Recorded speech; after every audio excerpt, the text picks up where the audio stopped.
মসজিদের ভিতরে এক লোক দোকান উদ্বোধন উপলক্ষে 2 কেজি মিষ্টি পাঠাইছে। আসরের নামাজের পর ইমাম সাহেব চিন্তা করলো মিষ্টিগুলা বিতরণ করি। খাদেমরে বলল মিষ্টি দিয়া দাও। খাদেম সাহেব মিষ্টি দিছে, সবাই মিষ্টি পাইছে। মিষ্টি ধরেন 30টা, লোক হয়েছে 35 জন। কথা কি বুঝতেছেন? আর 5 জনে পাইবে, কি ঝামেলা। তো মোটামুটি কয়েকজনে গেছে গা, দূর মিষ্টি নিয়ে মারামারি করার দরকার নাই, জায়গা গেছে। এক মুরব্বী আইসা বলে আমার মিষ্টি কই, বিলি হয়ে গেছে। যুবক বলল মিষ্টি নাই, মিষ্টি বিতরণ করে ফেলাইছে। মুরব্বী রাগ কইরা একটা ধাক্কা মারছে।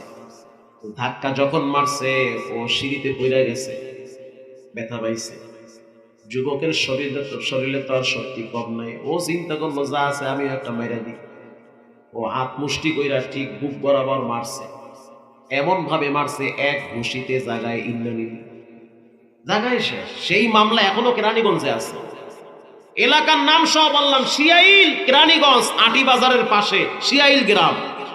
মিষ্টি নিয়ে মারামারি কইরা কবরে গেছে, শহীদ হয়ে গেছে।